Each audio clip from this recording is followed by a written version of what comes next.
Indirectly बघितलं आपण तर हे बाल गुन्हेगार जे आहेत, they are assets of some political leaders. म्हणजे होतं काय, की अशा प्रकारचे गुन्हे करणारे माणसं पॉलिटिकल लोकांना हवे असतात.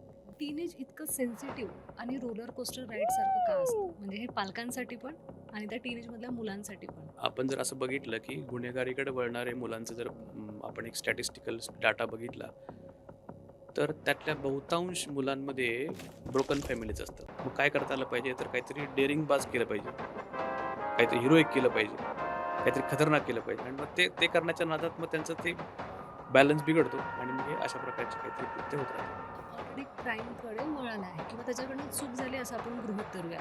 तर त्या मुलाची मानसिकता कशी बदलता येऊ शकते, की त्यांनी नॉर्मल लाईफकडे वळायला पाहिजे?